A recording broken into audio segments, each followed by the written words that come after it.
Hindi Mio, hindi Click, at mas lalong hindi Bergman Street. Ito lang naman ang isang scooter na ipilang tapat sa mga motor na nabanggit. Dekalidad, maaasahang brand na pinagkakatiwalaan ng Kawasaki pagdating sa mga smaller displacement cc nila.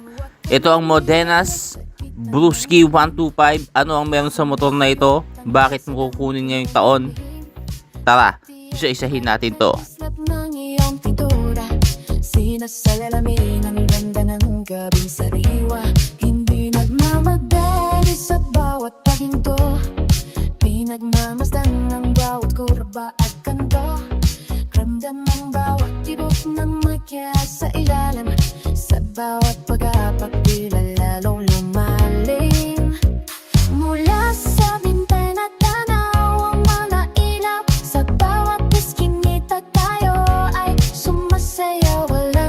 Ibang hanap kundi ang kalayaan. Sa bawat pag-andar ng ating sasakyan. Boss Motovlog. Itong nakikita nyo na Brusky 125 sa harapan nyo mga boss, bagong kulay na po ito ngayong season na to, ngayong taon. Kung hindi nyo natatanong, tatlong kulay po ang unang inilabas nito. Way back August 30, 2024. Mga 2 taon na rin nakakaraan mga boss, ano? Mga tatlong kulay pa lang po yan. Pero ngayon, nag-upgrade na sila sa bagong kulay. Ibig sabihin lang, ano? Talagang nakikipag-directly competition talaga ito sa mga big brands dito sa Pilipinas kagaya ng Mio i125, Honda Click, at sa Suzuki na Bergman Street. Para sa kaalaman nyo lang mga bossing, ano? Ang Kawasaki Philippines po ang distributor nitong Modenas Brusky 125, na ang Modenas naman po sa Malaysia, yan po ang gumagawa ng mga Kawasaki small displacement cc nila. So wala na pong ginagawa ang mismong Kawasaki ng mga smaller displacement cc, mga big bike na lang po ang ginagawa ng Kawasaki. Pero para magkaroon sila ng segment para sa mga small displacement cc, nandyan po ang Modenas para gumawa sa mga motor nila. At kasama nga po itong Brusky 125 sa ilan pa at marami bang mga motor na ginagawa ng Modenas sa Malaysia. 2022 pa meron itong Brusky sa Malaysia, 2024 lang nagkaroon dito sa atin sa Pilipinas.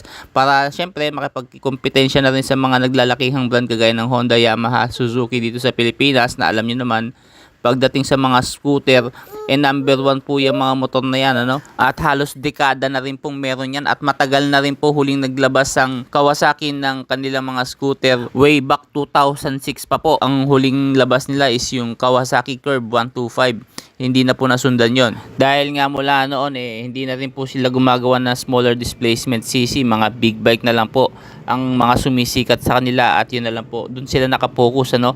At ngayon nga nagkaroon nga dito sa atin sa Pilipinas ng Kawasaki Brusky 125 sa pamamagitan ng Modenas. Ito po'y hindi aksidente, ito po'y gusto ng mga tao na magkaroon ng sariling scooter brand ang Kawasaki dito sa Pilipinas. Kaya naman syempre, pinagbigyan ng Kawasaki Philippines yan bilang distributor ng mga Kawasaki Bajaj dito sa Pilipinas. Sila po nagdadala niya ng mga brand na yan dito sa atin. Ang Brusky 125 ay pinapatakbo ng isang 124.8cc engine, air-cooled. Ito po ay naka-fuel injected na kayang sumipa ng 9.3 horsepower. Pagka ganitong klase yung specs ng motor mo, alam mo na agad, mababa yung maintenance cost. 125cc engine na air-cooled, hindi mo kailangan magpalit ng coolant. Makakapag long ride ka nang hindi ka nag-overheat. Tamang-tama sa city driving at pang delivery riders. Pwede rin yung ganitong motor dahil meron siyang gulay board, marami kang mailalagay. Yung ganitong scooter mga bossing, design talaga yan for Asian. Yung mga tipong pamamalengke mo, pang sundo sa eskwela, pang sundo sa jowa, at kung minsan mapasarap, mapapalayo ka ng konti sa mga diretsong daanan. Wag lang sa mga lubak o off-roading dahil mababa yung lokasyon ng makina nito. Hindi siya design para sa mga bundok. Kumbaga, kahit mapalayo yung biyahe mo, hanggat may kalsadang lalapatan ng gulong nito, aandar at aandar to mga bossing. Mababang maintenance cost in the sense na hindi mo kailangan magpalit ng coolant. Bola lang, belt, gulong, brake pads, yan lang ang kalimitang pinapalitan sa motor na ito na kailangan mong i-maintenance. Syempre, number 1 po ang langis na hindi dapat matuyuan dahil nandyan po ang buhay o yan ang pinakadugo ng makina ng motor mo para tumagal ng 10 taon, 20 years pataas, basta't maayos ka magpalit o mag-maintenance ng langis. Ang ilaw ng Brusky 125 ay gumagamit ng LED lamp, LED turning lights na rin, pati yung mga daytime running light niya nagsisilbing kilay. LED na po yan. Kung titingnan mo sa likod, ganun din, LED na rin, kaya mas maganda, mas power efficient. At pansin ko lang sa mga LED, mas maliwanag siya kahit sa umaga, compare mo sa mga dibumbilya mga boss.